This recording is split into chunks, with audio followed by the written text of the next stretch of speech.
మీరు ఎప్పుడైనా నోటీస్ చేశారా?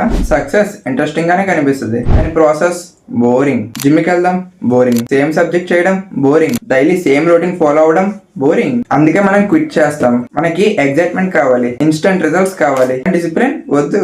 మనకి క్విక్ డోపమైన్ కావాలి, అందుకే రీల్స్ కనెక్ట్ అయిపోయాం. ఎందుకంటే మనకు లాంగ్ ఫార్మ్ కంటెంట్ ఆ ఇన్స్టెంట్ డోపమైన్ ఇవ్వదు కాబట్టి. సక్సెస్ ని ఎంజాయ్ చేయాలంటే ఫస్ట్ ఈ బోరింగ్ ప్రాసెస్ ని దాటాలి. నేను కూడా ఈ గ్రోయింగ్ స్టేజ్ లోనే ఉన్నా అండ్ 40 days కంప్లీట్ చేసుకున్నాం. ఈ 40 days ఏమీ పెద్ద రీచ్ రాలే, but let hour day 120 make some noise. మీరు ఎప్పుడైనా నోటీస్ చేశారా? సక్సెస్ ఇంట్రెస్టింగ్ గానే కనిపిస్తుంది కానీ ప్రాసెస్ బోరింగ్. జిమ్ కి వెళ్దాం బోరింగ్, సేమ్ సబ్జెక్ట్ చేయడం boring, daily same routine follow అవడం బోరింగ్. అందుకే మనం క్విట్ చేస్తాం. మనకి ఎగ్జైట్మెంట్ కావాలి, ఇన్స్టెంట్ రిజల్ట్స్ కావాలి, డిసిప్లిన్ వద్దు. మనకి క్విక్ డోపమైన్ కావాలి, అందుకే రీల్స్ కనెక్ట్ అయిపోయాం. ఎందుకంటే మనకు లాంగ్ ఫార్మ్ కంటెంట్ ఆ ఇన్స్టెంట్ డోపమైన్ ఇవ్వదు కాబట్టి. సక్సెస్ ని ఎంజాయ్ చేయాలంటే ఫస్ట్ ఈ బోరింగ్ ప్రాసెస్ ని దాటాలి. నేను కూడా ఈ గ్రోయింగ్ స్టేజ్ లోనే ఉన్నా అండ్ 40 days కంప్లీట్ చేసుకున్నాం. ఈ 40 days ఏమీ పెద్ద రీచ్ రాలే, but let hour day 120 make some noise.